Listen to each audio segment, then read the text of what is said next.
ಎಲ್ರಿಗೂ ನಮಸ್ಕಾರ.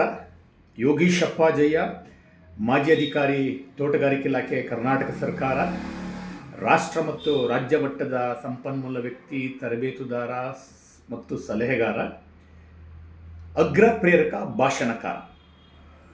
ಬಹುಶಃ ಈಗಾಗಲೇ ನನ್ನ ಪ್ರೇರಣಾ ಸರಣಿಯ ಭಾಗ 1 ಮತ್ತು 2 ಈಗಾಗಲೇ ನೋಡಿದ್ದೀರಿ ಅಂತ ಭಾವಿಸಿದ್ದೇನೆ. ಒಂದು ವೇಳೆ ನೋಡಿಲ್ಲ ಅಂದರೆ ದಯಮಾಡಿ ಭಾಗ 1 ಮತ್ತು 2 ನೋಡಿ, ನಿಮಗದು ಇಷ್ಟ ಆದರೆ ದಯಮಾಡಿ ಬೇರೆಯವ್ರಿಗೂ ಸಹ ಅದನ್ನು ಫಾರ್ವರ್ಡ್ ಮಾಡಿ ಅಥವಾ ಬೇರೆಯವ್ರ ಜೊತೆ ಹಂಚ್ಕೊಳ್ಳಿ ಅಂತ ಹೇಳಲಿಕ್ಕೆ ಇಷ್ಟಪಡ್ತೇನೆ.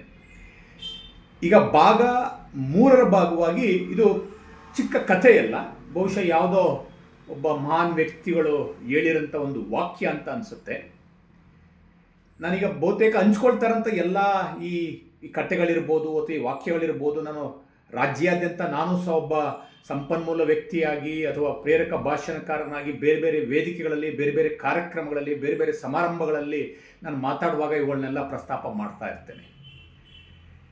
ಮೊದಲು ಆ ಒಂದು ವಾಕ್ಯವನ್ನು ಆಂಗ್ಲ ಭಾಷೆಯಲ್ಲಿ ಹೇಳ್ತೇನೆ, ಆನಂತರ ಕನ್ನಡಕ್ಕೆ ಅನುವಾದ ಮಾಡಿ ಹೇಳ್ತೇನೆ.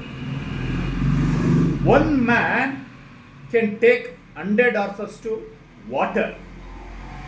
One man can take 100 horses to water, but even 100 men cannot make a single horse to drink water. ಕನ್ನಡದ ಅನುವಾದ ಇಷ್ಟೇ.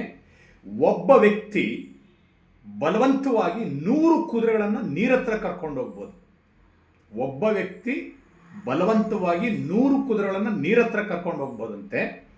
ಆದರೆ 100 ವ್ಯಕ್ತಿಗಳು ಸೇರಿ, 100 ಮಂದಿ ಸೇರಿ ಅಥವಾ 100 ಜನಗಳು ಸೇರಿ ಒಂದೇ ಒಂದು ಕುದುರೆಗೆ ಬಲವಂತವಾಗಿ ನೀರು ಕುಡಿಯೋಕ್ಕೆ ಮಾಡಲಿಕ್ಕಾಗೋದಿಲ್ಲ.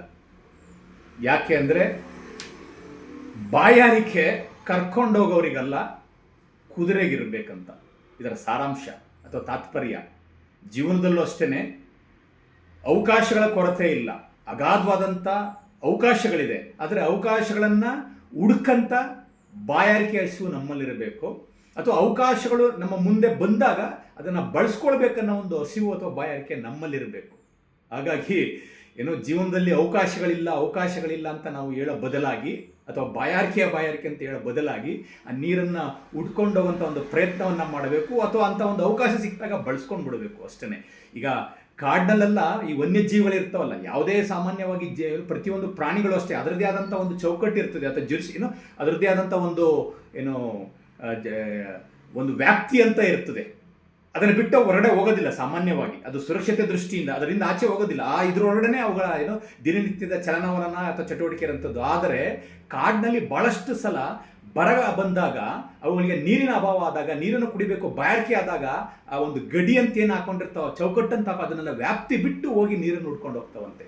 ಅದೇ ಥರ ಜೀವನದಲ್ಲೂ ಅಷ್ಟೇ, ನಾವು ಇರೋಂಥ ಪರಿಸ್ಥಿತಿನಲ್ಲೇ ನಾವು ಭಾಳ ಚೆನ್ನಾಗಿದ್ದೀವಿ ಅಂದ್ಕೊಂಡಿತ್ತು ಅನ್ನೋದಾದರೆ ಬಹುಶಃ ಸಾಧನೆ ಮಾಡ್ಲಿಕ್ಕೆ ಆಗೋದಿಲ್ಲ. ಅಥವಾ ಇರೋಂಥ ಒಂದು ಅವಕಾಶಗಳಲ್ಲೇ ನಾವು ಅದನ್ನು ಸೀಮಿತ ಆಗೋ ಬದಲಾಗಿ ನಮ್ಮ ಸಾಮರ್ಥ್ಯ ಹೊರಗಡೆ ಬರಬೇಕು ಅನ್ನೋದಾದರೆ ಅವಕಾಶಗಳನ್ನ ಹುಡ್ಕೊಂಡು ಹೋಗೋಂಥ ಆ ಒಂದು ಇಚ್ಛಾಶಕ್ತಿ ನಮ್ಮಲ್ಲಿರಬೇಕು. ಮತ್ತು ಅವಕಾಶಗಳು ಸಿಕ್ಕಾಗ ಅದನ್ನು ಬಳಸ್ಕೊಳ್ಬೇಕನ್ನೋ ಒಂದು ಬಾಯಾರಿಕೆ ಅಥವಾ ಹಸಿವು ನಮ್ಮಲ್ಲಿರಬೇಕು ಅಂತ ಹೇಳ್ತಾ ತಮ್ಮೆಲ್ಲರಿಗೂ ಮತ್ತೊಮ್ಮೆ ವಂದಿಸ್ತಾ ಅಥವಾ ನಮಸ್ಕರಿಸ್ತಾ, ಈ ಒಂದು ನನ್ನ ಈ ಪ್ರೇರಣಾ ಸರಣಿ, ಈ ಕಾರ್ಯಕ್ರಮಗಳು ಅಥವಾ ಈ ಒಂದು ವಿಡಿಯೋ ಹಂಚ್ಕೊಳ್ತಿರೋಂಥ ವಿಷಯಗಳು ನಿಮಗೆ ಇಷ್ಟ ಆದಲ್ಲಿ ದಯಮಾಡಿ ಬೇರೆಯವ್ರಿಗೂ ಸಹ ಅದನ್ನು ಕಳಿಸ್ಕೊಡಿ ಅಂತ ಹೇಳ್ತಾ, ಮತ್ತು ಈಗಾಗಲೇ ಭಾಗ 1ರಲ್ಲಿ ನನ್ನ ಮೊಬೈಲ್ ಸಂಖ್ಯೆಗಳನ್ನು ಕೊಟ್ಟಿದ್ದೀನಿ. ನೇರವಾಗಿ ನನ್ನೊಂದಿಗೆ ಮಾತಾಡಬೇಕಂತ ಆಸಕ್ತಿ ಇರೋಂಥವ್ರು ಸಂಪರ್ಕ ಮಾಡ್ಬೋದು. ಎಲ್ರಿಗೂ ನಮಸ್ಕಾರ.